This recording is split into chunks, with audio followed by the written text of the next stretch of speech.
Hey guys, welcome back to RC Video Reviews for the Pilot Jam on February 2nd, '04. It's the second one of the year. We missed a bunch in January, and it was work and travel related, and we had the flying event. So I know some of you guys, I had people at the flying event come up and say, "Hey man, you're not canceling the Pilot Jam, are you?"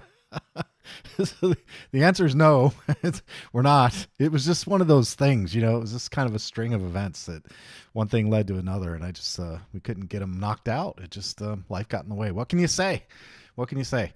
But anyway, we're back, and I'm looking forward to a neat show tonight. We're going to have some fun. We have some things to cover. I've got some material for you on the radios.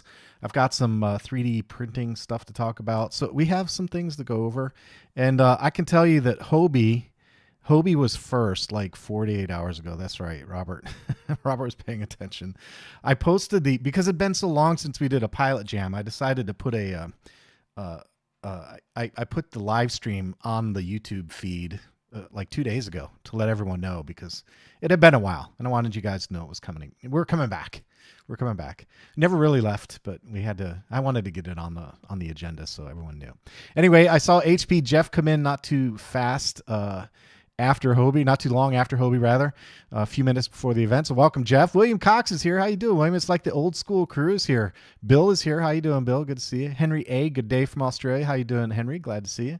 Drummond Stewart, good evening, pilots. Fast Freddy made it. Fast Freddy is here in the house. I'm on time anyway, he says. CEP says hello from Miami. Is that Carlos? Is CEP Carlos? We met Carlos at the flying event. That was fun. He drove up from Miami to come and hang out with us. Robert, how you doing, buddy? It's good to see you. The David Knutz from the great state of Texas is here. Tom Evans says hello from Utah. How you doing, my friend? Patrick Henry, hello, everybody. Lawrence Williams, what? What? Yeah, hit the thumbs up button, man. You guys got to hit that thumbs up button. I need more of those. And some interactions. Leave comments after the videos. You guys got to get into the spirit of things. Dan Griffith is here. How you doing, Dan? Good to see you. Philip Jang is here from Australia. How you doing, my friend? William Dunn RC. Hi from Oklahoma City. How you doing, William? Will? And then Four Eyes. Good evening. William Tam. ELRS bind button on the next firmware update. That's right. Yeah, I talked to Brian about that at the event. There's a lot going on with Express LRS coming up, and one of the cool things was that Brian has asked me for some input, which I thought was really nice.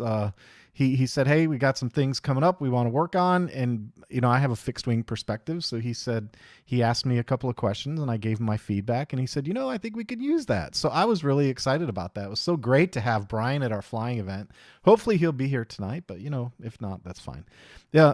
Anyway, Carlos from Miami. How you doing, my friend? Carlos is a great guy, man. He came up with his wings and he placed well, like right in the middle of the pack on the flying events. He did a good job. It was a lot of fun.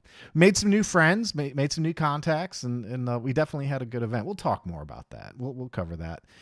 We have a lot to get into tonight. So first we'll do a little weekend review, and it was an odd month. All I can say is it was definitely an odd month. I know you guys saw the video production fall off, but boy, it's just been I'm not going to make excuses. It's just been one of those heavy work months. What can you say? That's all I can tell you. Not a lot of flying either because of the weather. So we didn't get out and do a lot of flying, but Dave and I are going to go fly tomorrow, and I've got an ARS 300 we're going to fly. We're going to fly the extra NG. Might fly the big extra NG, the 85-inch. So we have a lot coming, man. It's not, believe me when I tell you, it's not over. There's a lot going on. Anyway, in terms of videos, I did the video on how to program the ZTW Mantis G2 ESC, and that was really with Bluetooth. And that actually came in handy because after I had everything buttoned up, I put the prop on. And of course, I fired the motor up, and it was backwards. So I hooked up the little Bluetooth module, reversed the ESC right there, and bada bing, bada boom, in business. So I like it. And then we also got to see the G2 Mantis fly on the Extra NG Maiden. So if you watch that Extra NG Maiden, that ESC was the Mantis G2. And I'm going to talk a little bit about something I'm doing there too, because it's a lesson I've learned in talking to people who fly the bigger airplanes like that one. It's new material for me, but to these guys, it's kind of old hats. So I'll be talking a little bit about what I'm doing there. And I'll actually, if we have time, I might even show you a little programming trick I just came up with that I'm going to be testing out tomorrow. So anyway, the Mantis G2 ESC, I think it performed well. We didn't see any problems with synchronization. It just did a good job. So I'll be testing those more and more because I'm starting to kind of dig the little vibe that those G2 ESCs are putting out. The next up was the EdgeTX. Why is my SD card out of space? And man, I will tell you that video. If you guys watch the comments, I don't know if you see in the way I do, because I get notifications that somebody left a comment on a video. So I'm sure you guys don't see that, and I'm sure nobody like makes a habit of scrolling back through old videos looking for comments. But I can tell you that when I do videos on EdgeTX, one of the big recurring questions is, why is my SD card always out of space? You know, people ask that question all the time. And that video, all I can say, I'm not going to recap the video here, but all I can say is that if you see that question on Discord, or if you see it in another Edge video that I post and somebody asks questions about the SD card, put that one in your bookmarks and refer back to it, because it really does kind of explain the process of not only building up the SD card, but also it explains what is taking up space and how to determine what's taking up space. So it's useful not only for EdgeTX, but it's useful for SD card or hard drive management in the first place, you know, as a root, you know, root capability, right? It's a basic capability. So that's a good video for that purpose. But if anybody needs to understand, you know, what's going on size wise with the EdgeTX firmware install, that's a good video to kind of walk them through it. So anyway, that was just long overdue. That one needed to be done. And now from now on, I have something to reference to rather than explaining it in text every single time. Then the next up was the ProPilot maidens my 78-inch extra NG. And I'll tell you guys what, man, that was just, I don't even know what to tell you, man. It was just really something else to watch that happen. The talent level that these guys have, like Antonio, to me, it's just shocking. You know, I can't even really wrap my brain around some of the things they do. I'm sure I've taught myself some of the maneuvers in 3D, but some of the stuff they do with the rifle rolls, the one that really gets me is when they do a rifle roll and a loop. Like they do a loop while they're doing a rifle roll. You know, I don't even know, man. To me, that's like magic. They're aliens, these kids that can do that, these young people that can do that. They're like aliens, no question about it. But it was just an absolute pleasure to watch him fly. And one thing I saw in the comments, and I really applaud you guys for it because I said the same thing, is it gives us something to aspire to. You know, it gives you something to say, hey, I can target that. And you'll hear me say so often, because I recognize my own limitations, that the plane can outfly me. You know, I say that all the time with the extreme flight stuff and the Skywing stuff. You know, I do the best I can with it, and you know, I'm a reasonably competent pilot, but the plane is just way more plane than what I can extract out of it. So that's the one takeaway that I saw there, is that the plane, you know, no doubt that I was correct about that. So the NG, oh, by the way, the white and blue, just beautiful in the sky too. It's just an absolutely beautiful plane up there in the sky. So I'm sweet on that one for sure. I'm really happy to have that one in my hangar. So then next up was the third annual RCVR fly-in. We're going to talk a little bit more about this in a segment coming up on this video in the live stream tonight. We'll talk a little bit more about that, but we had an event. We had some great sponsors. Thanks again to Radio Master and Extreme Flight and Hobby Zone. They were amazing, sending us lots of prizes. I had more prizes than we had. We were able to go around twice. So everybody got a chance. Everybody that competed got a chance to take something home. And we had airplanes, we had radios, we had receivers, we had hats. It was good. It was good. We had a really fun time. And I think, you know, based on the reactions that I saw and the participation that I saw, I really just have to tip my hat to everybody that was involved, because everybody was just a sportsman about it. It was fun, no hard feelings. You know, everyone had a good time. It was just a goof. We just had fun. The fellowship was there, right? The community, the fellowship, people were helping each other out. Good lighthearted humor. It was just, all I can say was it was a fully enjoyable time. And just thanks to everybody that made the trip and came out to spend the time with me and the rest of the RCVR crew. It was just a completely enjoyable event. I had a great time doing it. And I'm not kidding when I tell you this.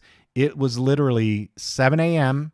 to dusk on Friday, 7 a.m. to dusk on Saturday, and then 7 a.m. to about 1 o'clock on Sunday. And then on Friday and Saturday, we ended with dinner. So they were long days, man. They were long days. It was long, two long days and a kind of half day. but it was so worth it, man. It was just really worth it. And I cannot believe, look at the video. That's Justin flying Freddie's Yak. Justin flew in from out of town, and he didn't have an airplane. And Freddie was just gracious enough to let him fly his Yak. I told Fred I would cover the Yak. If it got damaged or ruined, I would cover it. So anyway, Justin, he did a great job. He's actually an airline pilot. And he came out and had fun with us and enjoyed the day. And the weather was just beautiful. Look, these guys are in T-shirts and shorts. There's Brian on the left over there, and there's Freddie hanging out. It was just it was a good time. Very good time. We had a lot of fun. And I would encourage you guys to consider next year. We'll talk about the details, but I would encourage you guys, if you can, to make it out. It was definitely worth it. And then last up, obviously, was the PilotJam. So not a whole lot of videos between now and the last PilotJam, but they were good videos. I thought they were very good. So anyway, there's that part. That's the week in review, and I'm going to check comments, and then we'll get moving into some material. Let's see. Robert says, "Hey, Junior Slacker, hi all. Hobie was first 40. Yeah, Hobie was early." Patrick says he's been missing the jam. Well, I appreciate that, Patrick. That makes me feel good, man. I'm glad you guys like it. It was nice, kind of in a way, to have people come up and say, "Hey, man, are you still doing the PilotJam?" It kind of tells me that you guys enjoy having, Friday night together, which is good. I'm glad to hear it. So anyway, let's see. Four Eyes got that. Sep, Carlos, Robert. I'm looking for comments. Australia, RC Plane says Lawrence. How you doing, Lawrence? Glad to see you. Robert Kilpatrick says hi from Australia. Another Aussie. How about that? You guys are representing from down under. Wowsy's here. Good evening. How you doing, Wowsy? And Tim is here as well. And Bill says that's a sweet plane, and yes, those guys make it look so easy. They do, man. They do. It's so fun watching them up close. And by the way, don't forget, speaking of that, watching these guys up close, in my Discord, first off, Robert will post a link in Discord for me. But the first thing I want to do is invite all of you to join me on Discord. We have an open Discord, and then every video I post has a link to Discord or an invite. So everybody can join. It's free. It doesn't cost you anything. But the next thing I wanted to mention about Discord is that I put a 2024 events calendar in there. And that is a list of events I plan on attending through 2024. And my theory is, hey, if you guys want to get together, let's go. So 2024 event calendar is on Discord. If you want to join in, all you got to do is say so, and I'll let you know what the plans are, and we'll coordinate with you. I'm not saying we have to caravan together or meet in Florida or anything, but depending on where the event is, maybe we can hang out. So the event calendar is listed on Discord if you'd like to get together. It's all out there. So make sure you check that out. And again, Robert will post the link. There it is, Robert. Thank you, my friend. Thanks for putting that in there. And then Robert says, let's hope your wife didn't watch that guy fly your plane, then you fly it, going to get what your Corvette sounded like compared to her Mustang. Yeah, no kidding, right? Robert's making a joke about the first Corvette I bought, and the exhaust on it did not compare to like the Fox body Mustangs. If you know cars, you know what I'm talking about. Nothing compares to a Fox body exhaust. But anyway, yeah, my wife made a snide remark about my Corvette exhaust. No kidding. That's pretty funny. Captain Bry's here. How you doing, Brian? Good to see you, my friend. It was great to meet you. Thanks for coming out and hanging out with us. Brian stayed the whole day, and we got a great story on that too. I got to tell you guys one of the funniest stories on that event. Brian, if you guys don't know, Brian is one of the main developers on Express LRS. So he knows Express LRS like the back of his hand, right? He just knows it really well. And a bunch of the prizes were Express LRS. So when we were doing the prize table, the prizes at the end, Dave was kind of emceeing at the table. He was kind of helping pick gifts and whatnot. So it was Brian's turn to go up to the table and get a gift, and he's looking at different things. So Dave picks up an Express LRS device, and he starts explaining it to Brian. And Hobie, Shane, and I were standing there just kind of having a chuckle, like, watch this. And Dave is trying to explain the best he can, because Dave doesn't use Express LRS. It's not his thing. But he starts explaining kind of how it works to Brian, and Brian was such a gracious guy. He's like, oh, and he just let Dave explain away. I gotta tell you, Hobie and I were just having the biggest chuckle, and then finally Dave realized what was going on. He's like, I'm sitting here I'm explaining to my dad how to make babies. It was fantastic, man. It was so funny. Hobie and I just got a real chuckle out of that. It was just great. It was great to watch. It was so fun. Anyway, so there we Fox Body Mustang was my first car, says Tim. Yeah, the exhaust on those, man, they're something else, right? So anyway, yeah, that was the fun. That was one of the many fun stories of the event. It was just absolutely hilarious. It was priceless. So funny. Dave, Dave, by the way, if you didn't pick it up, it's something else. It really became clear to me during the event because I handed Dave the camera and I'm like, Dave, just do your best, because it was literally like herding cats, right? We had people going all over the place. We couldn't mic everybody up. I just don't have that much equipment to mic everybody up. Not only that, I wouldn't want to try and synchronize all those audio tracks afterwards. So Dave was just basically the camera guy, and he's standing out during all the events. And I got to give a big shout out to Dave and say, thanks, Dave, man. He's such a great guy, but he's standing out during all these events filming, and his poor arms were just dying because that camera, if you haven't seen it, it's a lump. It's like holding this up to your face for 2 hours, right? So Dave's holding this camera up, and if you pay attention to the comments, there's one right there. He was just such a great MC of the event, right? He was a great color commentary guy for the video. He was talking about the next victim. He was one thing that just, I almost spit my drink out when I heard it because I didn't hear everything at the event. I was kind of, coordinating and whatnot. So one guy, it was the number of loops. It was the looper event. So one of the guys gets up with the little Consendo, the baby Consendo glider, and he does 39 loops in 1 minute. And Dave goes, 39? He goes, who's up next? That's disheartening. I almost spit drink all over my computer screen when I heard him say that. It was just absolutely hilarious because everybody else is doing like 10, 12, 14, and this guy gets up and he does 39 loops, and Dave goes, that's disheartening. Who's up next? So funny. But what occurred to me with Dave is just how much he loves the hobby. He truly enjoys the airplanes. He truly enjoys the flying. And I think that's one of the reasons Dave and I are kindred spirits, because I just love the hobby. I love watching it. I love participating in it and just enjoying it in general. And Dave, just a hat tip to you, my friend. You did such a good job with the commentary. It was a lot of fun editing that video and trying to keep Dave's, and he has a great sense of humor too. And then of course, Shane, I got to give the big tip to Shane too, because Shane, just jumped right in. He just jumped in and grabbed the measuring tape. He grabbed the timer. He didn't even compete. There he is right there. See, he's got the timer. I didn't ask. I didn't ask these guys to do this stuff, but Shane just kind of jumped in and just took control. And that's good friends. What can I say? So I appreciate you guys. And then of course Fred, Fred's always willing to take the odd job. Although Fred competed, so we couldn't let Fred have the measuring tape. You guys know how that would have ended, right? Fred would have come in first on everything, right? No, I'm just kidding. Fred's a straight shooter. But anyway, just thanks to all the guys that helped out, specifically Dave and Shane for spending the entire event doing the work, and then Fred for helping out with the odd jobs. We appreciate you guys. It was so much fun. We just really had a good time, and I hope we get an opportunity to do that again. But there'll be more on that coming up. So that's it. And then Carlos, Dave was so nice the whole time, wasn't he? Dave was just he was awesome. He was. Brian says Dave does a great job explaining. We had such a good time with that, man. It was just so funny. And by the way, for what it's worth, I don't explain things to Brian when it comes to Express LRS. I explain to a lot of people, but Brian is not one of them. That was fun. That was fun. All right. Okay. Oh, cool. Next. Oh, so the 3D printer. I wanted to show you guys first. I guess I have to bring up. Do I have the wrong one? I have the wrong one. Hold on.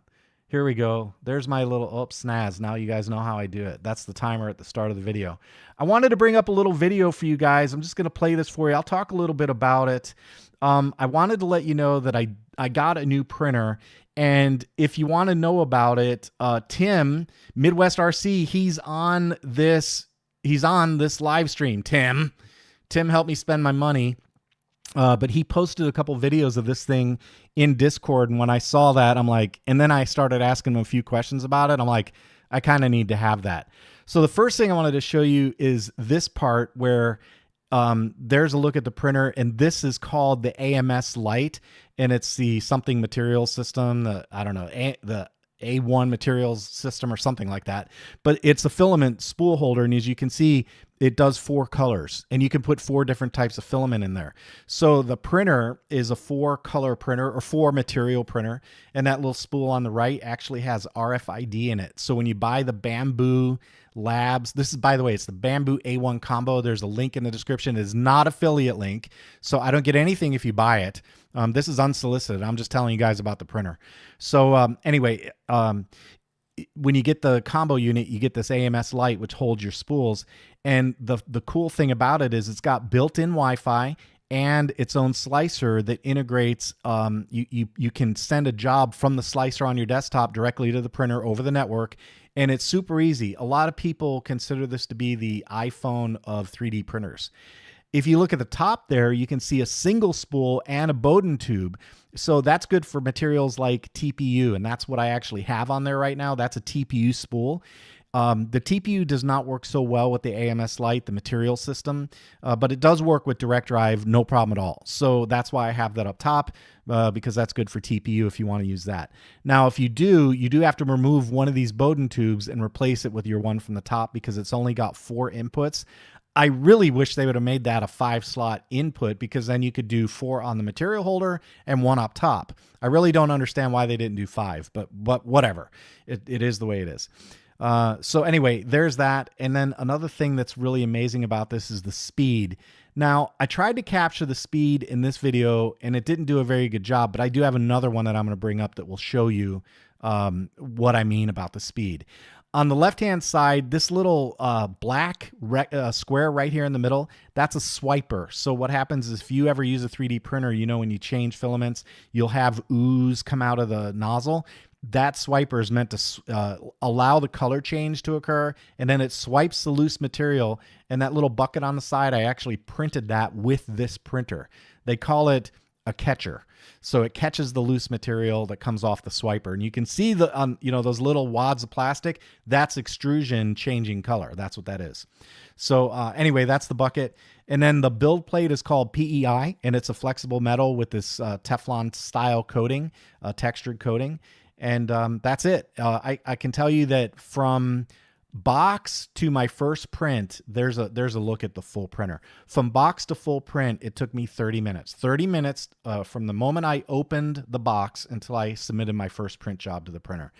And all I can say is this thing just works. It is a really cool printer. Now, I'm going to bring up another one. I'm going to have to resize it, so give me just a moment. I'm going to hit the next. There it is. So here, this one will give you a little bit of an idea of the speed of this thing. Look at that. Isn't that insane? Look at the speed of this thing. I'll bring the volume up a little bit. That is absolutely insane, the speed of this printer. That's when it gets going after the first layer. It's very quick, very, very fast. I think, to put it in perspective, right before I took down my Creality, I did a print job that took me 14 hours. I put it on this printer and it printed in 1 hour and 40 minutes. So substantially faster than my Ender 3. And then there is one other, I think that's it. That's the last of the videos.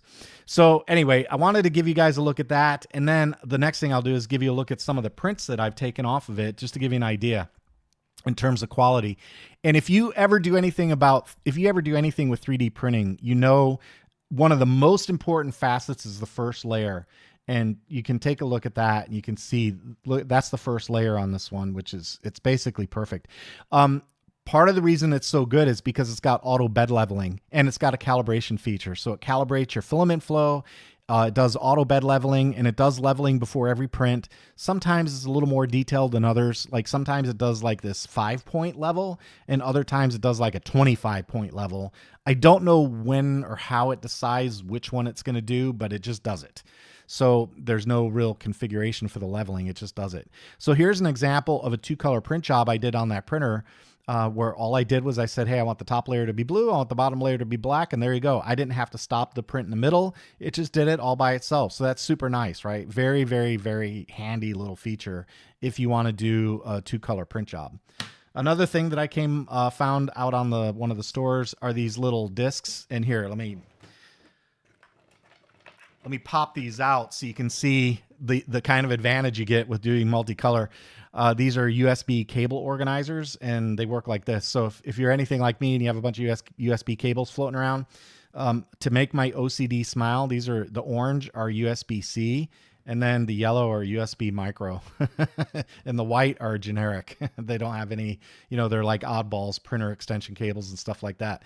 So once I saw that, I'm like, oh yeah, that's pretty cool. I need to print those. So I printed a handful of those, and it just did a great job. So USB clips. There's nothing particularly special about the clip itself, but I'm talking about the concept of multicolor, right? I on my print bed, I put all of these down at one time. I said, make this pair orange, this pair yellow, this pair white, and the printer handled the whole thing for me. I didn't have to go in and change the filament. I didn't have to print one plate, stop the job, start a new one. You guys understand the nature of that, right? So the printer just kind of switches out colors for you automatically, which I thought was really, really cool. And then I thought the other one last thing I would do is give you a look at the print quality of this device. So again, here's a look at first layer. So check out that first layer. This is with a clear or transparent PETG, and I just printed myself a little pencil cup for my desk. So this is where my graph gear sits, and look at the quality of this thing. If you look at 3D printing, a lot of times you'll see misalignment on the ridges. You'll see a little bit more squish in one layer than another. But I just thought I would share this with you to give you a kind of a close look at what's going on in terms of the print quality. The print quality on this thing is pretty solid, even though it prints as fast as it does. So this was just a real simple print, nothing particularly special about it. But overall, I'd say the printer so far has been spectacularly good. The only issue I've had with it so far is that printing the clear metallic, I had to increase the temperature and slow it down a little bit compared to the other, not metallics, I'm sorry, it's clear or translucent PETG. I had to slow it down a little bit and increase the temperature 5 degrees. And once I did that, then it started giving me first layers just like this. Give me 1 second. I do want to get one other thing out and show you guys another little advantage. Give me just a moment. I didn't have these on the desk.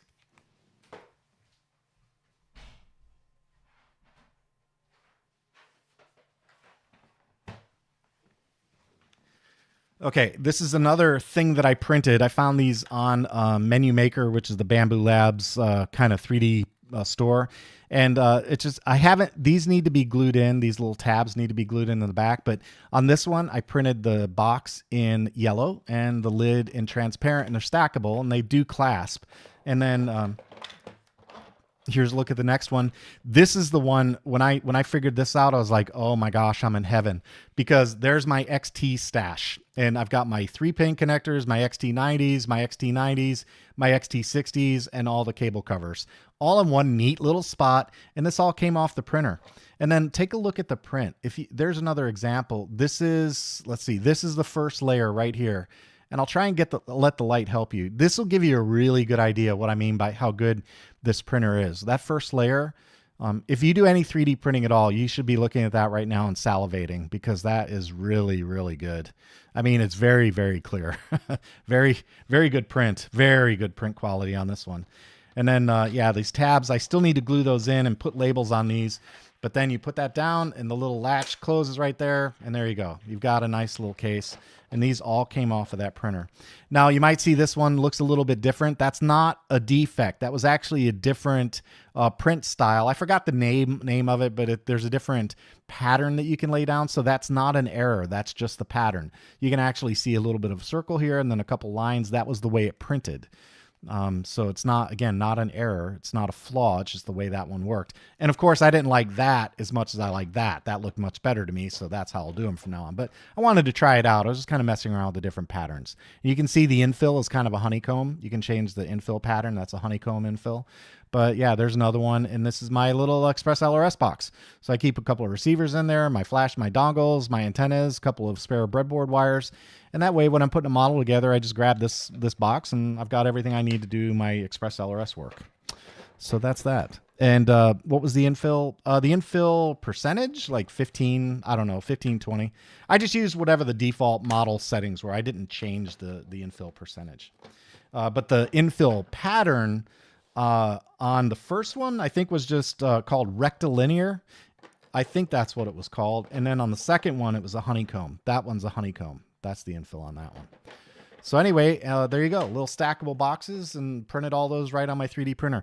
Somebody said, you can buy those. And I said, yeah, except not at 2 o'clock in the morning when you're annoyed that you can't find the parts you need and you need a box. So I just print one out and And now I can duplicate that whenever I want. And I can use different colors for different things too, which is kind of cool. So anyway, that's it. That was it on the 3D printer. I just wanted to share with you guys what's going on there, because 3D printing, you know, to me, I can't even imagine going back and not having a 3D printer at this point. I use my 3D printer in the hobby all the time. So very helpful, very helpful.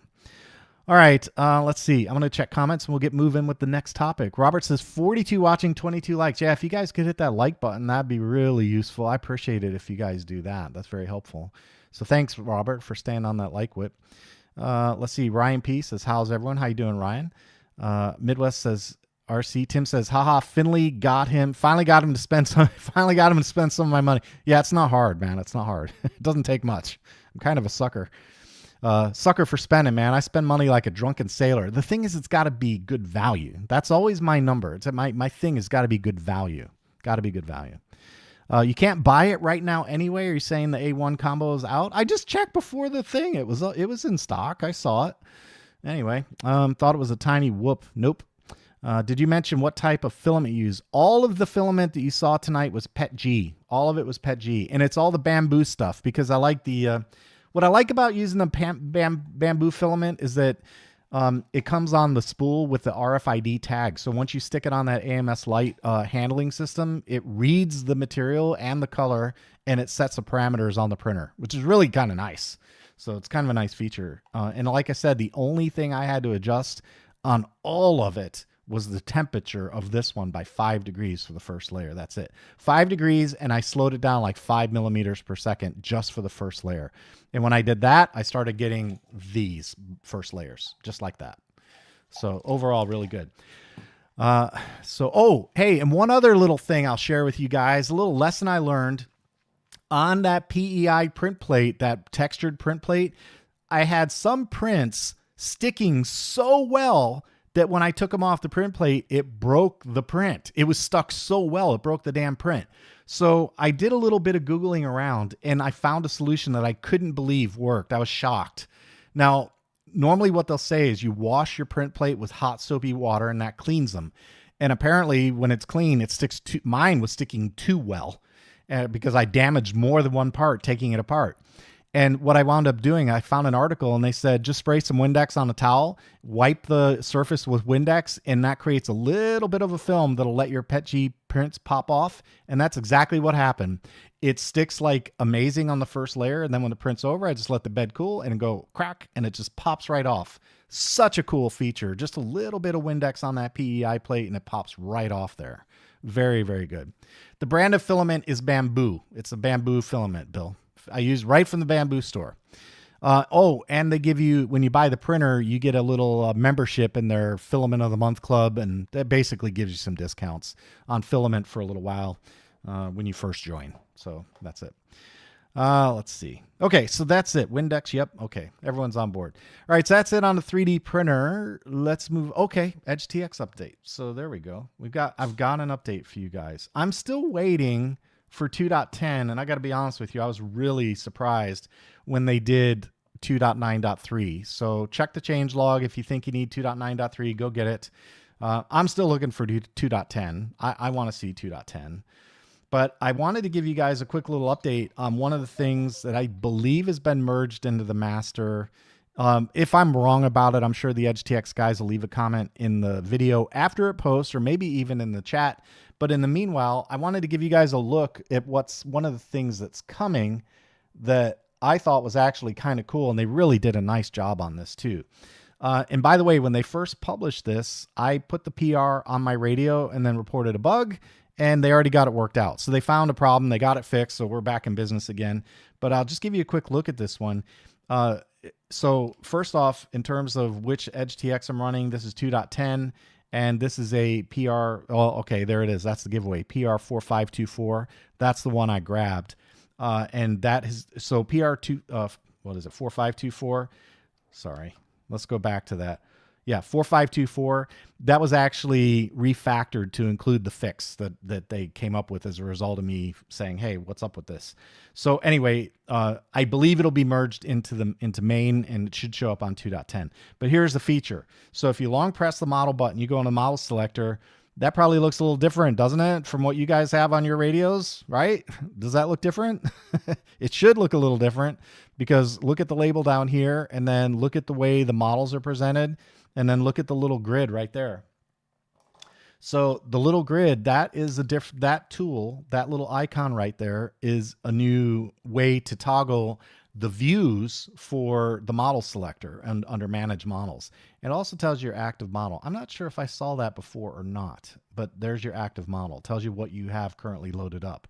So if I were to go back, there's the extra NG, that's the active model. So if I long press, here's the list of models. The labels should still look familiar to you, but over here they changed this. Instead of being the little icons, which if you're not a developer, let's face it, no one knew what they meant unless you started pressing buttons and figured it out. They changed this to be a text box, which brilliant, right? Now you have sort name A to Z, sort name Z to A, sort by least used, sort by most used. That's what the two icons did, but there was, you know, unless you started fiddling with it, you didn't know that, right?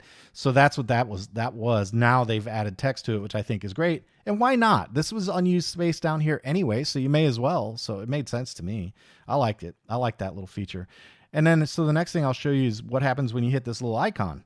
So right now you can see I've got the models are in a name grid right here. And if we hit the button, then it switches to the big icons, and that should look familiar to you guys, right? That should look familiar. That's the way it is today, right? And I don't know. Let's see if I can do. No, that one doesn't have it. Let me find. I want to see if I have one that's got enough where I could do some scrolling for you. That's what I'm looking for. No, only 4 on each page, really? Let's try. Okay, well here. There we go. So now you can see the scrolling. Now if I hit this button, what will happen is those pictures will change into something a little bit smaller. So now the pictures got kind of small. There's a little bit of lag, but I have a lot of models in here, so that's why it did that. Let me go back to a 3D view. That'll make this happen a lot faster. So see how the pictures, the squares change into something much smaller. Now if I hit it again, we go back to that little list view, and it's a grid. So if you look at it, you got right here, this is indicating a row of models on the left-hand side and a row on the right-hand side. So that's why you see it in this format, right? Just like that. And if we hit it one more time, we go back to where we started, which is straight all the way across. So that's kind of a cool feature because, you know, depending on what you want out of your model, you know, if you like the buttons to be a little bit smaller, I kind of like that one because you still get the picture. So you get to see it, but it's a lot smaller. But although one thing I do notice is that it kind of cuts off the top of the plane that way. So if I go back to the big picture, I don't know if that cuts off or not. Let's see. There's the top of the canopy. Let's try that again.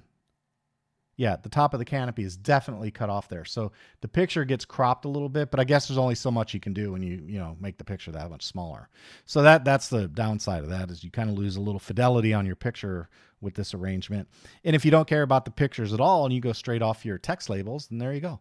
So I think, to me, what's cool about this is that everybody is going to say, well, I like this one, I like that one, I like the other one. That's the cool part about it. There's a little something for everybody, right? Depending on what you're into and how you want things to be displayed.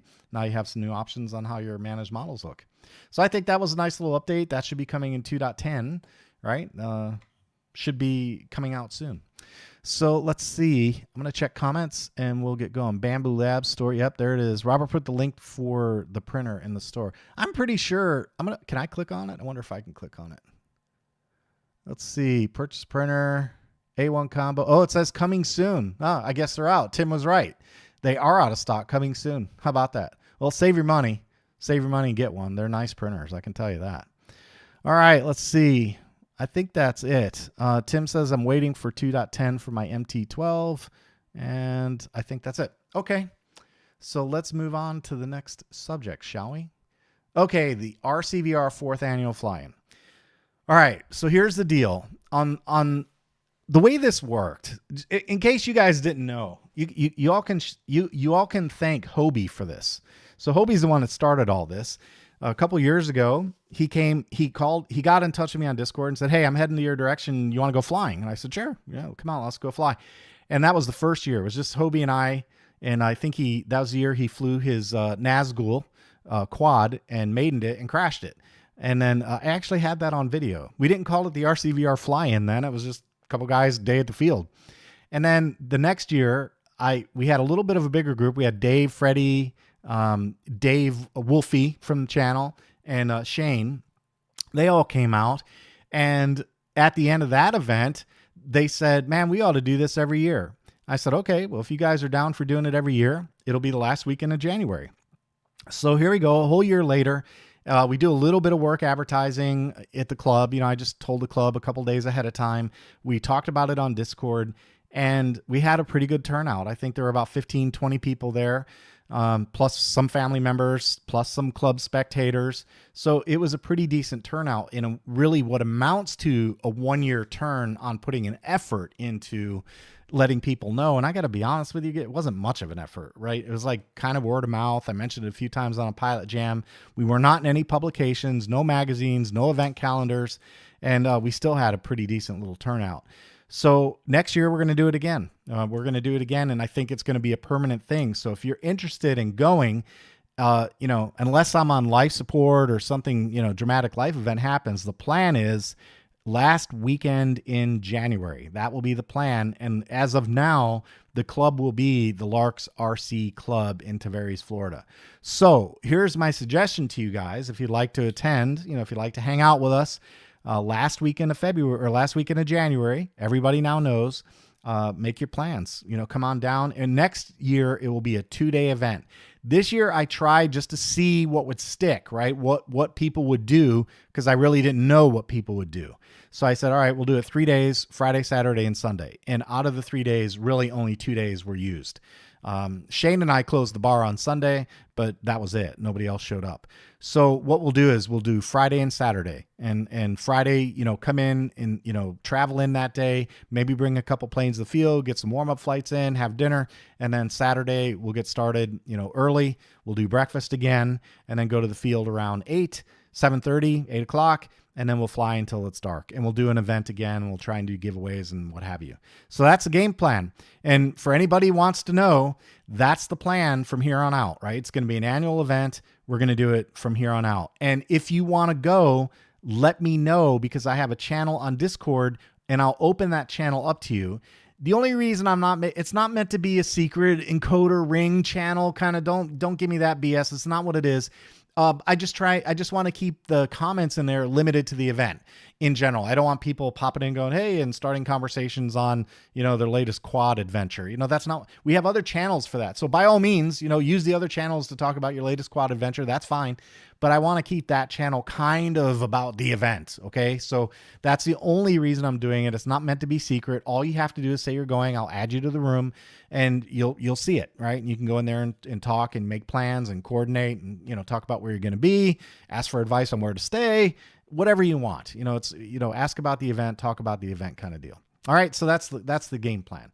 And right now the room is already labeled 2025 RCVR fly-in. So we're definitely on the calendar for last weekend in January, 2025.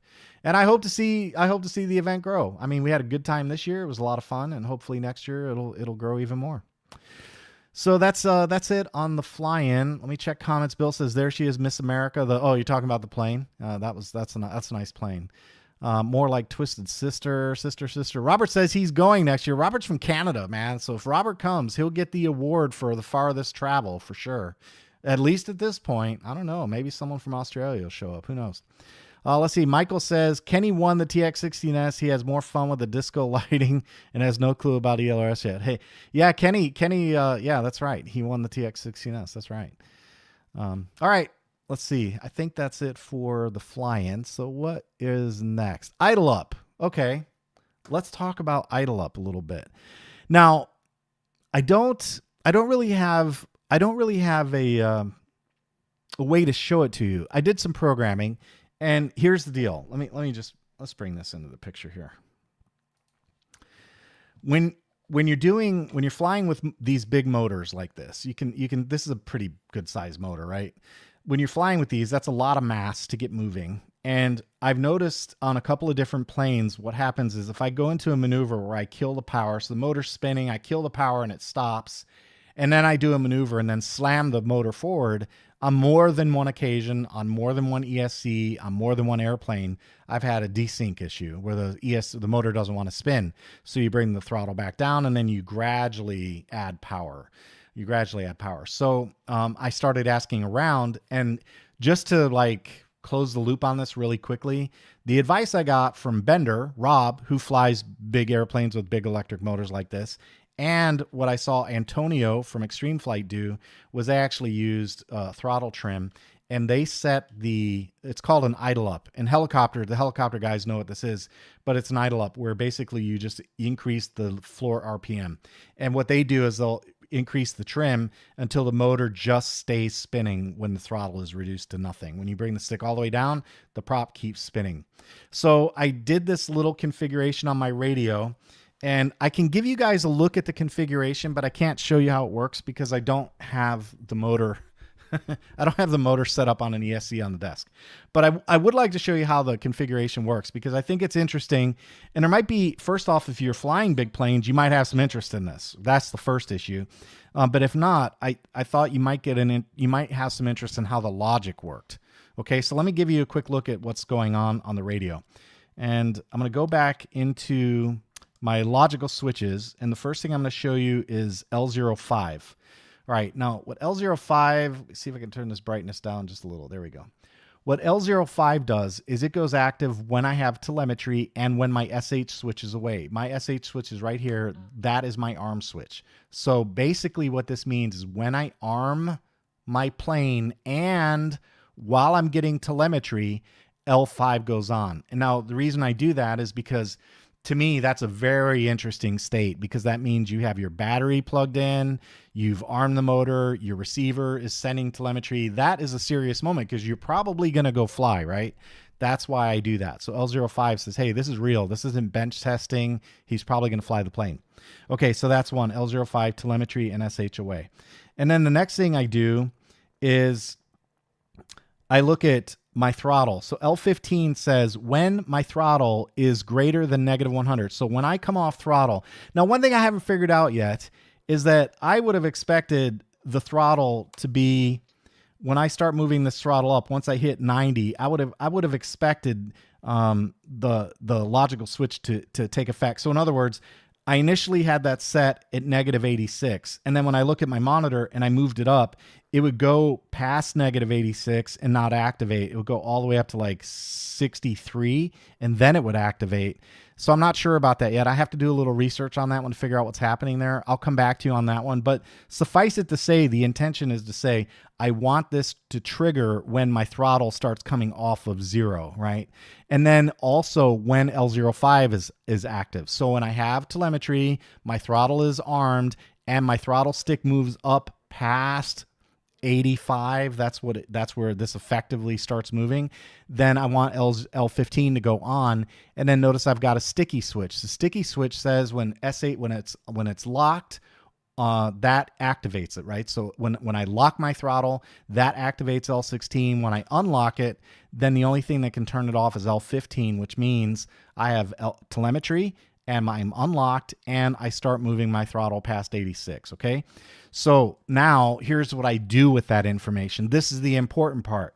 The important part is I use that in a flight mode, and you can see that what I have this set to do is when I'm not L16, so let's go back and look at my logic real quick. So when I am not L16, so when I first turn this radio on, you can see I am L16 because my throttle is locked, and the only way this goes off is if I'm unlocked and I start advancing my throttle. Okay, that's the only way that goes off. So when I first power the radio on and power up, I am L16 is lit. So the interesting moment is when we're no longer lit. When I'm no longer lit, I switch into my idle up mode. And you can see in the idle up mode, what I did is this equals 0 is throttle. So the throttle trim when L16 is active, which means I'm locked, is -76. And if you look at the output monitor, what should be happening right now is, let's see. Oh, I know why I did that. I was wondering why is it reading 90, but I know why. There you go. It's because I was messing around with trim in flight mode 0. So what happens when I'm in flight mode 0, which is where I am right now, my trim is basically 0. Now you might say, well, John, it says negative 128. And the reason for that is because in the model setup, I used under throttle, I used trim idle only because I don't want the top end trim, just the bottom end. So that's what that does. It does idle trim only. So now what happens in my flight mode is I'm at negative 128. And if you look at my monitor, that's negative 100. That means basically the power's off. Prop doesn't spin, power's off. Now I arm this, I hit the arm switch. And when I do that and start bringing my throttle up, once I pass a certain point and I have telemetry, what happens is flight mode 1 kicks in. That's my idle up. And when L16 goes off, I switch into flight mode number 1, and my trim is set to 52, which when you look at the monitor, it's right about there. It's right about 86, 87. And that is just enough for the propeller to keep spinning over. But here's the secret sauce and all that. You might go, wait a minute, why the hell did you go through all this? The reason I went through all this is because in the idle up, you'll notice that there's a fade in and a fade out. Now, here's why it all comes together. If you just change, if you were to just have an override and say, okay, if I could just override and set, I could go into say outputs, for example, and when I enable that, I could set my min to negative 86. That would be easy. Or I could set it via weight or offset or a curve or any other number of ways I could do it. The problem with that is if you go from negative 100 instantly to 86, you're basically telling this motor go from 0. It'd be like doing this on your radio. It'd be like going like that, right? Like slapping it forward because you're going from negative 100 to negative 86. You're instantly slapping it. And these big motors don't like that. When you do that, you'll hear it. You'll hear the whole plane will go thunk when it does that. So the objective then, the whole reason to go through all this is that here's how this manifests itself in flight. When I arm the radio and I start flying, before I arm the radio, right now my monitor is negative 100 and everything is happy. So what happens is I start gradually moving my throttle up. And once I get to that point, what happens is the flight mode fades in nice and slow, and it will just gradually bring my floor up like to negative 86. So even if my throttle is here, it'll just gradually, nice and slowly move it up to there, right? And that's it. And then when I bring my throttle stick back down to 0, here's what it looks like on my radio. It'll look like this, except not quite because I'm using the trim by hand, but it'll look like that. So the new floor is 86. Even though I come all the way down with my stick, it still outputs 86, which means that while I'm flying, I take off and fly. The idle trim comes up to negative 86 and stays there. And then when I come back down to 0, it stays there. So that means the motor keeps spinning. And then when I get on the ground and I kill it, then my trim is reset back down to 0, and it's like nothing ever happened. So it's just a little trick that I came up with for avoiding a sudden punch of electricity into this motor and going bam, right away.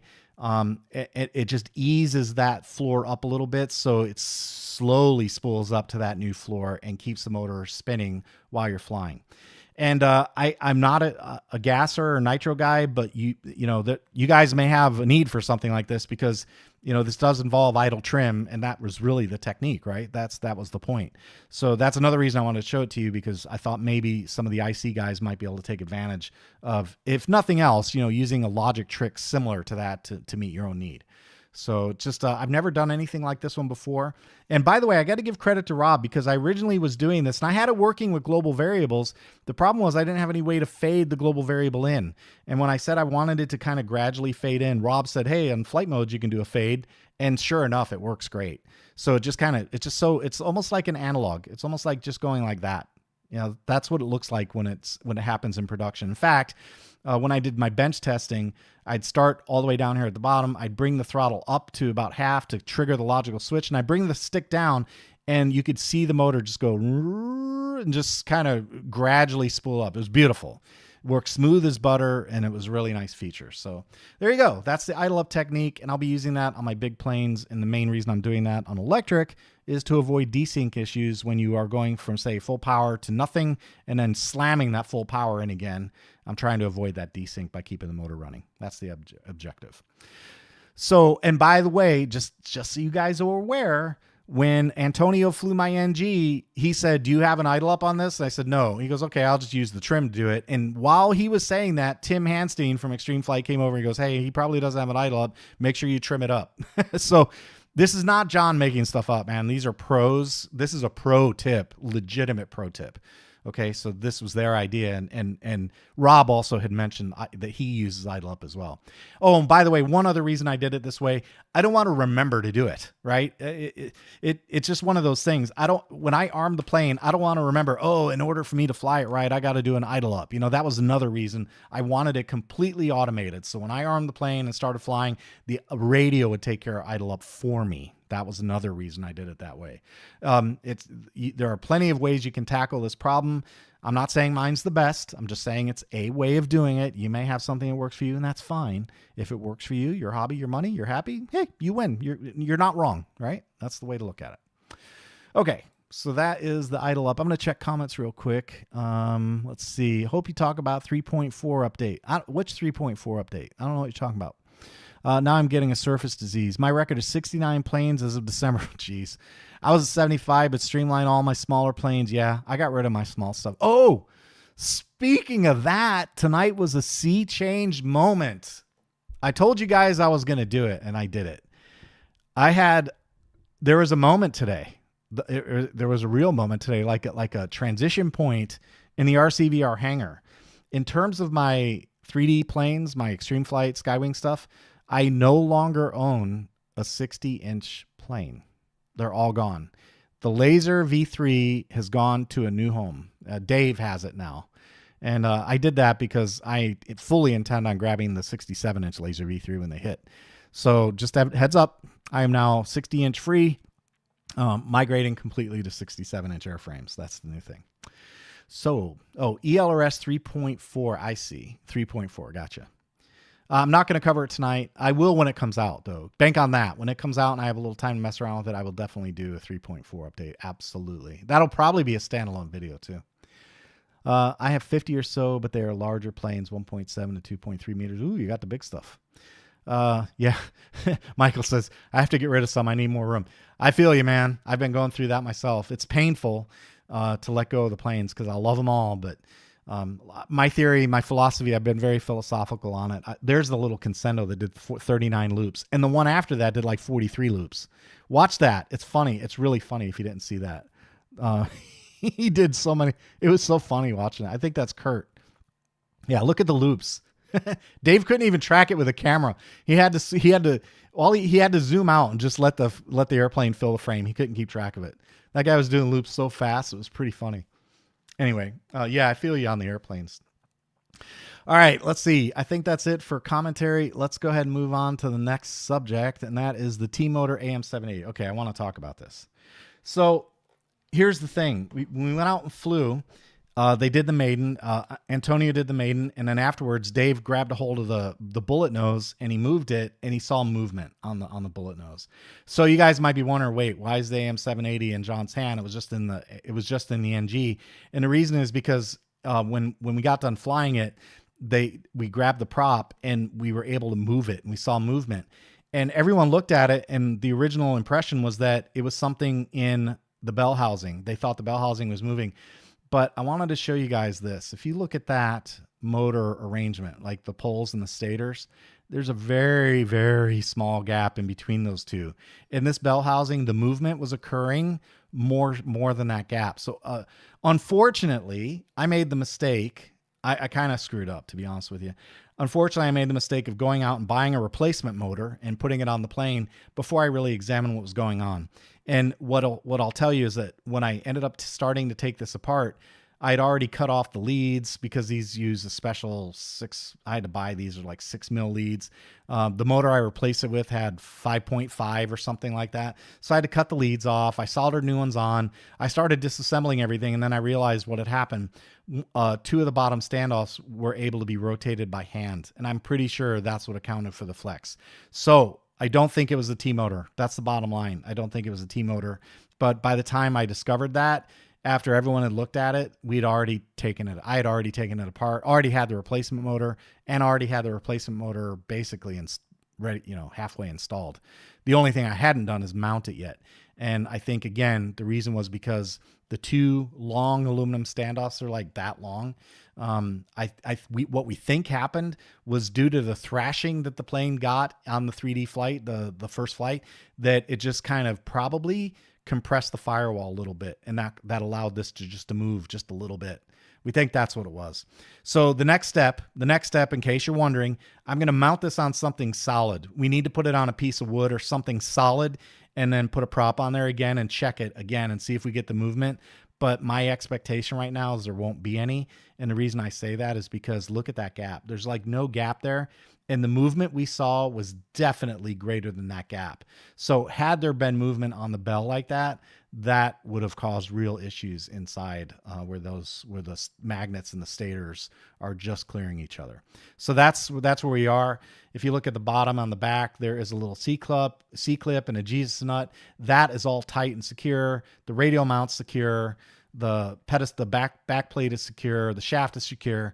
So I do think it was due to the standoffs at this point, which is, good news, bad news. The good news is the motor made ridiculously insane power, 5,074 watts, 109 amps, 40 pounds of thrust. And you saw the video. I mean, Antonio was like, yep, no problem with power on this one.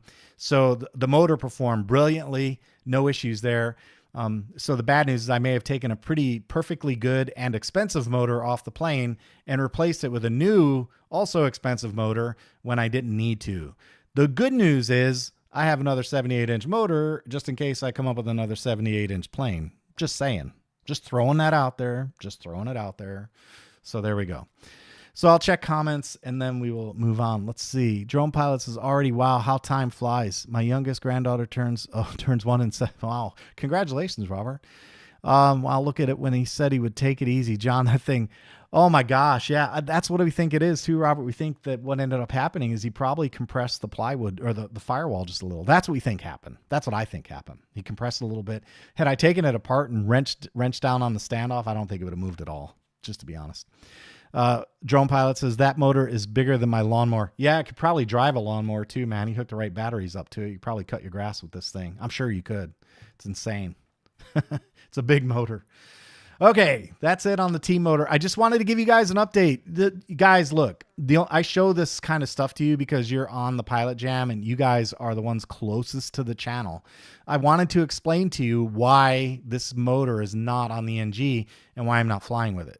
And initially we thought it was the motor, but the reality is I don't think it's the motor. And what will end up having to happen now is I already let T-Motor know what was going on. They sent me a label. They're like, go ahead and send it back. Now I think I'm going to have to tell them no. I think I'm going to keep it and test it again. So because also bear in mind, I'm glad I brought that up because this is another concept I wanted to share with you guys because I think you people on this PilotJam will understand this. There's a reason that I excluded this video material from the NG Maiden. I actually had it all in the Maiden video to begin with. And then at the end, I showed the movement. And then I told T-Motor about it. And they said, please don't post that. Now, you guys say, oh, you're throwing a flag on the field. But if you give me a second, I'll explain why I didn't post it. I didn't post it because they very clearly and explicitly told me this was pre-production. So you guys know how the internet works, right? Lowest common denominator. You have to deal with stupid. So had I posted this and said, hey, this is a pre-production motor, there would have been 25 comments saying, oh, T-Motor's crap. You don't ever buy their stuff. It's expensive. No. That is not the way this works. If it's pre-production, I understood that going in. So had the top of the bell flown off the airplane, I wouldn't have posted that video either. Not because I'm trying to hide anything, but because it's pre-production. So the idea is that we give feedback to the manufacturers, right? That's the way the system works. You tell them, hey, here's what happened. And they're like, okay, send it back. We'll take a look at it. We'll send you another one. That's the way the system works. Now, had it been a production motor and that problem was legit, it doesn't matter, sponsored or not, I would have told you. Okay. I hope that makes sense. There is a big difference between the two. If you're dealing with production, meaning you could spend your money on it and it's out there in the retail chain, then I have to say something. But right now you cannot spend your money and buy this motor, and they asked for an opportunity to work on it, then for that reason you can't say anything. So that I wanted to be clear about that with you guys, so you understood the rationale why this motor didn't get the airtime, you know, the press on the airtime. That's why. Okay. And that's the honest to God's truth. So it's just, to me, it's the way you do things. And they said, yeah, send it back. We're going to take a look at it. We'll figure it out. If they're going to do that kind of work, then you got to give them the opportunity to work it out. If it's pre-production, this is the way it is. And then they even said during the email chain, they're like, yeah, that was pre-production. Maybe we shouldn't have sent it in the first place. Like, well, you know, you guys are being fair and honest about it. It didn't cost me anything, and no one can buy it yet. So that's fair. It's a fair request. So that's it on that one. I wanted to take a moment and explain that to you guys, because if you're following the channel, you've probably been like, man, we know that was getting an AM780. Why didn't he talk about it in the video? That's why. That's why I didn't talk about it in the video. I actually edited those parts out. All right, maybe an aluminum or carbon fiber plate on both sides of the firewall. Yeah, Robert, you know, something, maybe even some big washers, right? Robert says, what I liked about is when you talk to them, they come up with a way and a solution to fix the problem and not avoid it. Yeah, that's right. That they were willing to do the work, right? They said, send it back. We're going to take a look at it, and we'll give you a new one when we get it sorted out, right? That's the answer. And how your pilot told you the motor is more than enough thrust for the plane that used it. Yeah, the pilot, yeah, Antonio, he's like, yeah, it's got plenty of power. That certainly was not his problem. All right, that's it on the team motor. Next up is Q&A. So that means we're rounding third and heading for home. So Q&A.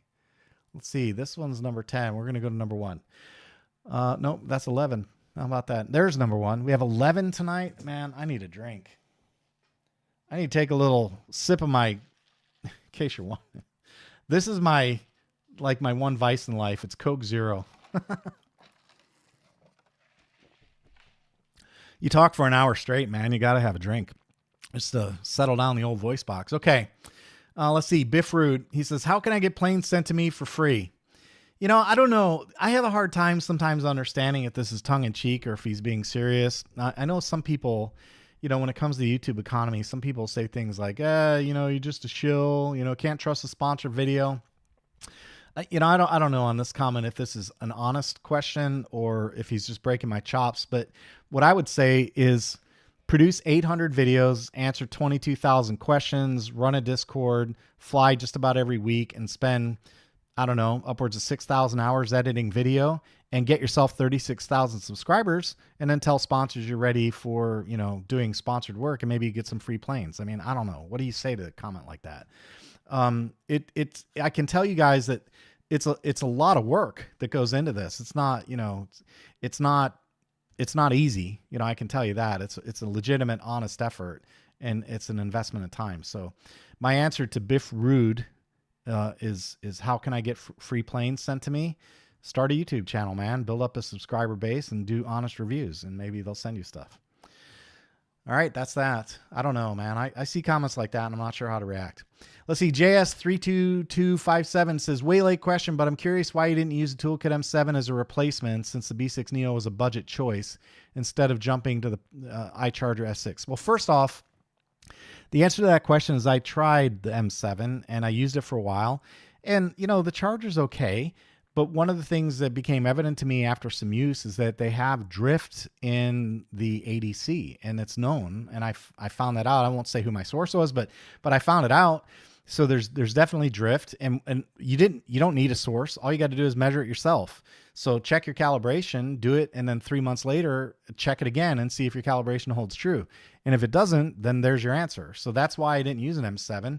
And frankly, I had tried a Q6 and the B6 Neo, and what other one? There's some other little budget charger I tried. I forget which one it was. Oh, it was one of the ISDTs, I think. I don't remember.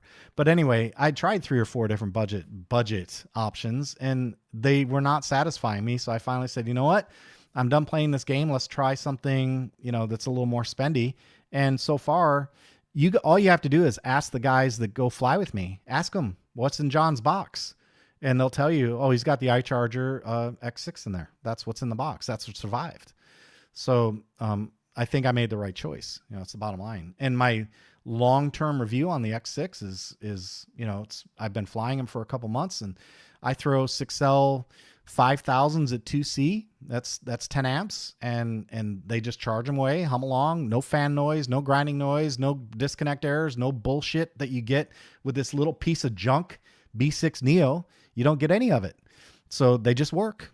They just work. So they do what they say they're going to do. And that's why I switched to the X6. Simple.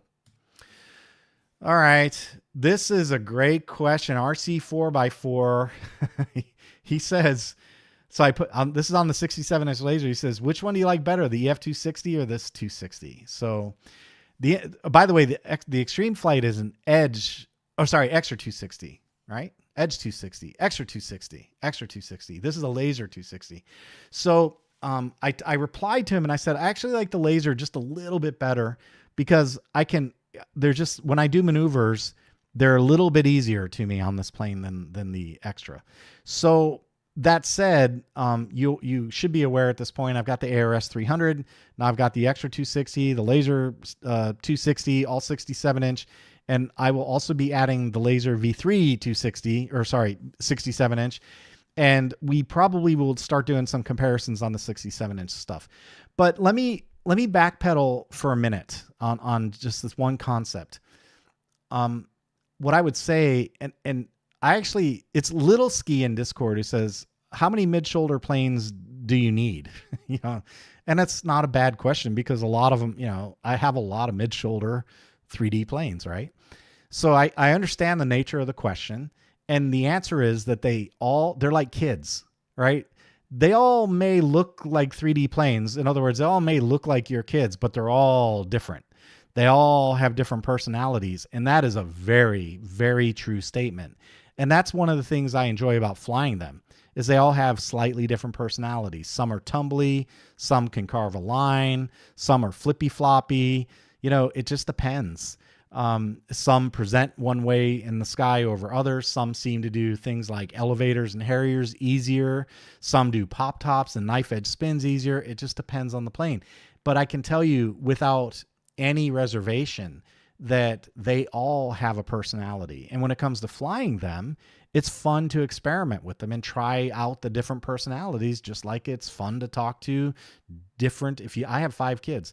It's fun to me to talk to different kids because they all have different personalities, even though they're all my kids, right? So that's the answer to the question. So RC4x4 says, which do you like better? I love them all. I like the laser a little better than most of the others, but I still love to fly them all.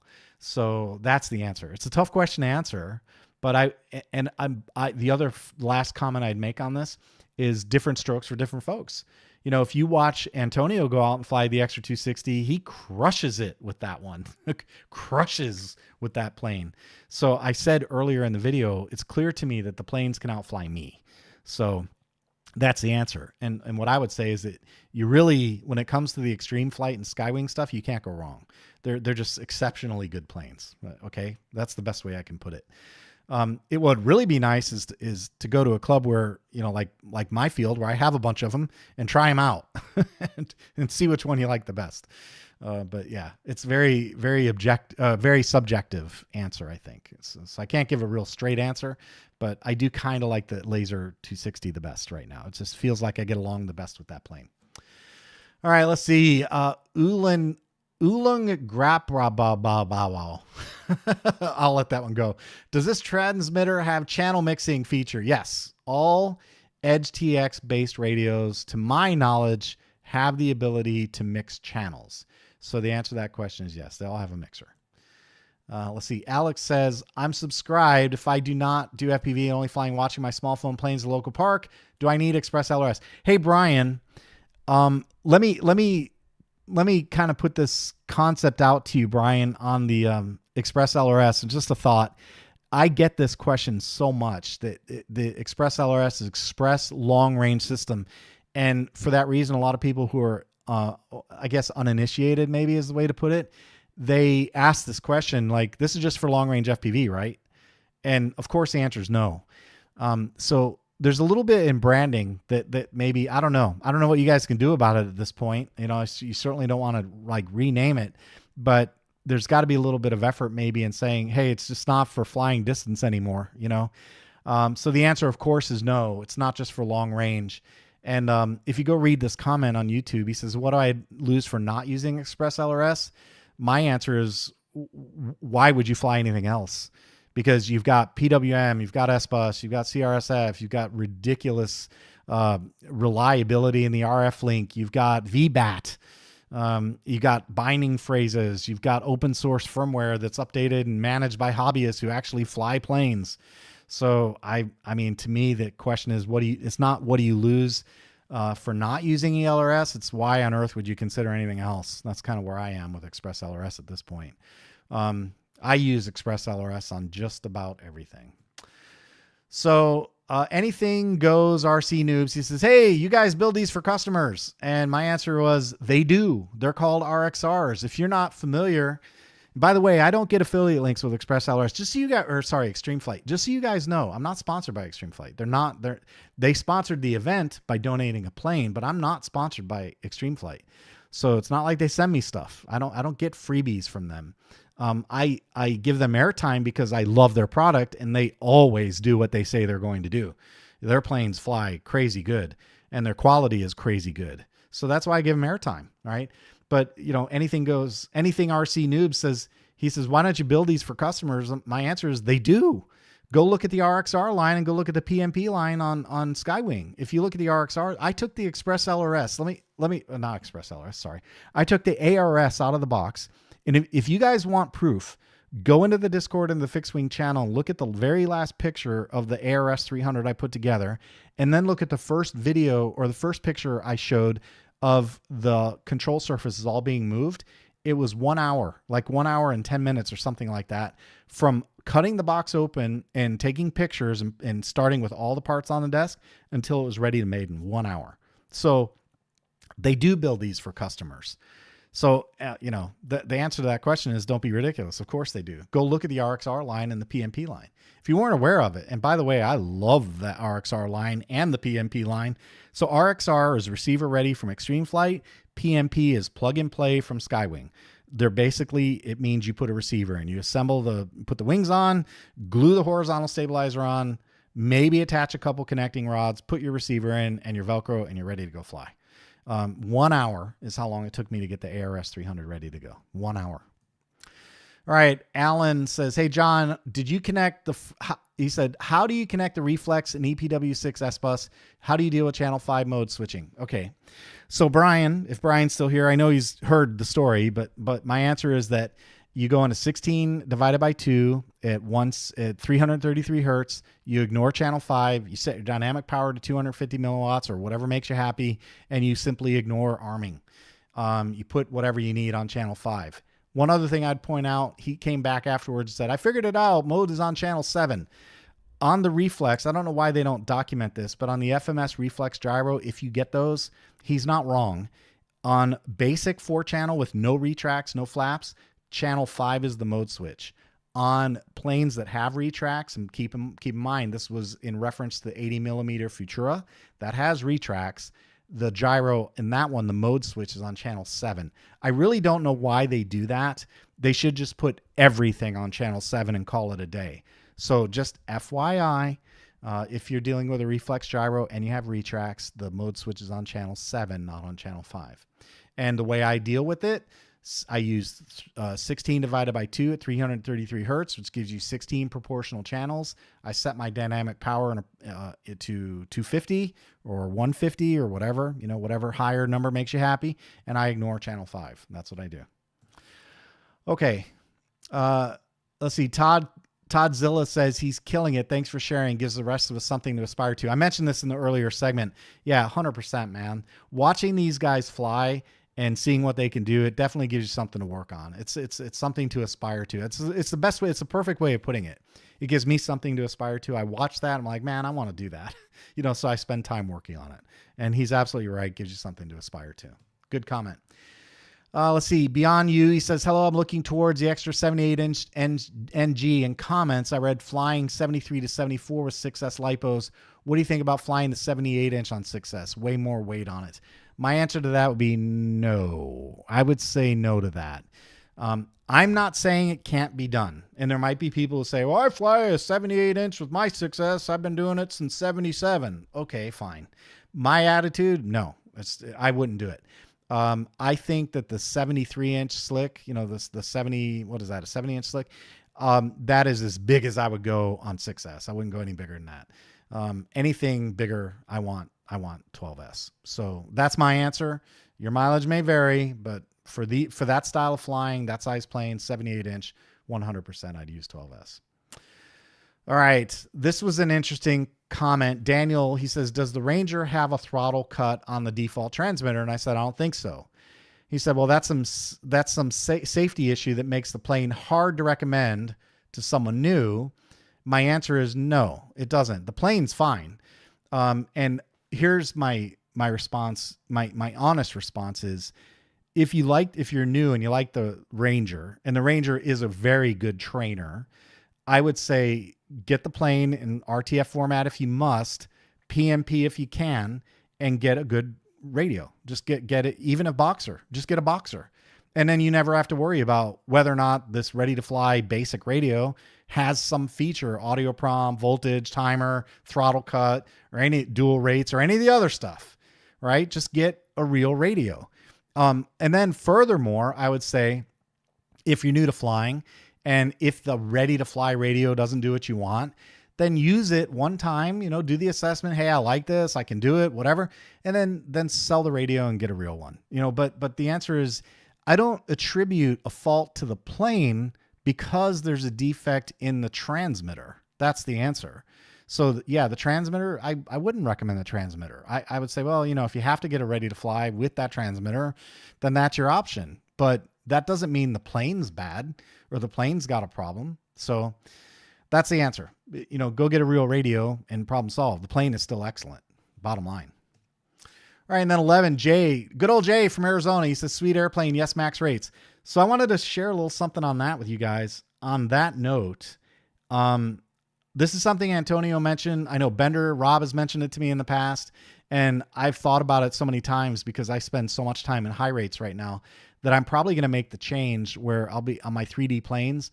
I won't be using dual rates anymore. And that sure sounds kind of scary, but the reality is, if you set expo at 65 to 70 on these big planes, then you have all the throw you need to do violent maneuvers. And if you're doing basic maneuvers, takeoff, landing, whatever, with all that expo, you still get a nice smooth configuration. So I think I'm personally ready for that. Now, I want to caveat that really quickly by saying you do you, right? Don't worry about what I'm doing, and don't worry that Jay says, yes, always max rates. Jay's been flying for a long time. Man's got a lot of skill, right? So I've been flying for a while. I've got some skill. So my point is, you do you, right? You make yourself safe. You make yourself happy. You take care of your models. You see a comment like that and you say, oh man, I'm not sure. If it bothers you, try a flight with high rates for a little while and do some approaches or something and see, does this make sense for you? But what I'm trying to tell you guys is don't, just because you see me doing it, that doesn't mean that that's always that it's the right answer for you, right? Only you can decide the right answer for you. What I'm saying, and the reason you'll hear me probably talking about this is because I'm ready to make the change. I'm ready to make that change for my 3D planes, right? So that's where I am. You just do you, man. Just, do your thing, make yourself happy, make yourself safe, and save that plane. And then, you get to that point where you want to go to max rates only, or, full rates with lots of expo, then do it. And then that brings us back to number 1. So that's it for Q&A. Man, it's been an hour and a half almost straight talking. No commercial breaks. Not for me. I saw you guys mention that YouTube is sticking ads in there. I don't know why it does that. There's something about mid-rolls, but I don't know. Whatever. Sorry. It's, if it makes you feel any better, it's helping pay the bills, and that means I get to buy more stuff and try more things and show you more stuff if it makes you feel any better. Let's see. Reaper says, my Ranger is great. Get PMP with its TX16S. Yeah, exactly. Man, that's exactly my point, Reaper. That's exactly the point, man. The ready-to-fly radios, that's really... I almost wish they just wouldn't do it. Part of the reason for that is because I think there's a little bit of value maybe in connecting, if you're brand new, forcing you to connect things like your aileron and your rudder and your throttle and your elevator, so you know where the wires go, and you can get a feel on how the radio works, and then maybe doing a little programming on the radio rather than just consumerizing it to the point where you just say, here, give that to anybody and let them fly without having at least some knowledge of how the system works. So that's why I'm kind of a fan of doing the plug and play route and then using a real radio. And I think the Boxer fits a great niche there, and so does the Zorro for that matter. Zorro, if you want to start with a basic radio, $100, get the Zorro, and you got a full featured radio with everything you need. And then, later, if you want, you can upgrade into something a little bit more full form factor. So that's the answer. All right. Off Access says, hi, Robert. Hey, how you doing, Off Access? All right. Let's see. So that's it for Q&A. And now coming up. Okay. Coming up. Cool. So coming up, if you were not aware, I actually already did the maiden flight on the ARS 300. And what happened there, just to give you guys a little backdrop, Shane and I went on Sunday. I brought the ARS with me, and when we were flying, we were kind of goofing around. We did some drone chase stuff, and it was really, really windy. And I thought for a little while, man, I'm not going to fly this thing. I'm not going to fly it. And then the wind calmed down some, and I took it out and I put the wings on. I said, you know what, the hell with it. Let's just go fly it. And he goes, Shane offered. He said, do you want to record? I said, man, I've been recording all weekend. I've been working all weekend. I just want to fly. So I took it for a flight, had a little fun. It wasn't oh, look at the prize table. Isn't that cool? Prize table. It was, it wasn't the kind of weather you really do a maiden and dial it in. You evaluate trim and do the maneuvers. That wasn't it.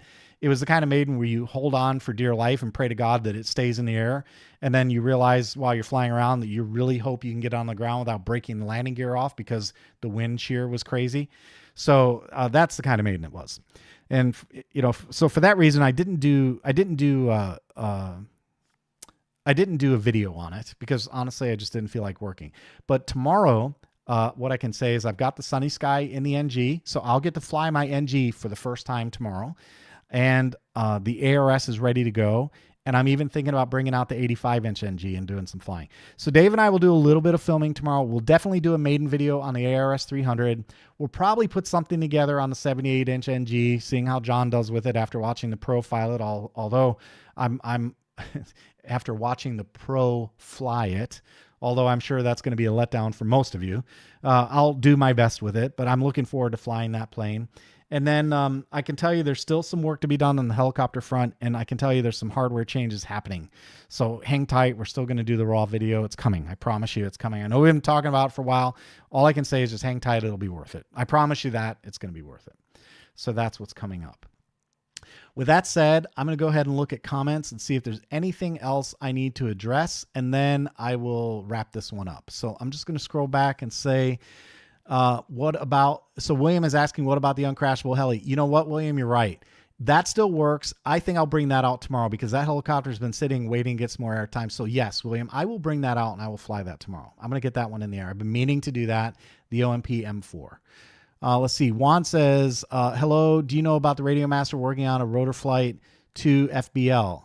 I cannot confirm nor deny any information about any FBLs from Radio Master. I have no idea.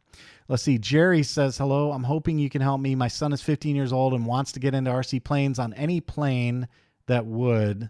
Crash Test Hobby Albatross. Robert is all over it, man. That's a good airplane. A good airplane. ELRS is great for penetration. I agree. The bind feature in ELRS might get me interested. So 4Eyes, that's one of the questions that Brian asked me. He said, hey, we're going to change the bind procedure. Here are a couple of things we're thinking about. What input do you have? And I was able to give him some input, which I thought was really cool. So Brian, thank you for asking for my point of view. And yeah, I think the bind features that they have in mind are pretty good. And I think they're going to solve some issues for some folks. So Robert says, no holding behind buttons. No holding behind buttons. Yeah, you can still do the binding phrase, but you can still do the bind button too as well. Augured in, so augured in, that's funny. RXR, I'm waiting for the 67-inch laser. I can't wait. Man, I'm slapping that F5 key on Extreme Flight. I will buy that the second it hits. The second that one hits, I will get that one. That is I already sold my 60-inch V3. That's gone. So 60-inch V3 is out of here, and I'm going to be picking up that 67 for sure. Reaper RZ says my Ranger is great. Get the plug and play. We covered that already. Let's see. Hey, Marcel, Kitty John, Kitty Cox. Great pilot jam, says Bill. Thank you, Bill. I appreciate it. Fast Freddy says I haven't touched the rate switch in years. Yep, Freddy, you got some skills though, man. You got the helicopter skill. And Bill says great show tonight. Well, thank you, Bill. I appreciate that. All right, fellas, that wraps up the pilot jam for the 2nd of February. Hopefully we'll get together next week. Assuming I don't get crushed at work again. Just so you guys know, last week was the flying event. That's why we didn't do it last week. The week before, I didn't stop working until a half hour after the pilot jam started. That's why there was no pilot jam. I was working until like 8 o'clock. It was crazy. But you know, you got to put the meat on the table. That's the way these things work. So Robert says another great show as always, John. Well, I appreciate you, Robert. Thank you very much. All right, guys. Hey, that wraps it up for me. Make sure you get out there and fly something if weather permits. I hope you guys have a great week. I hope you hope you have weather that allows you to get out and fly. And if you do, make sure you get out there and fly something. That's all I've got for tonight. Take it easy.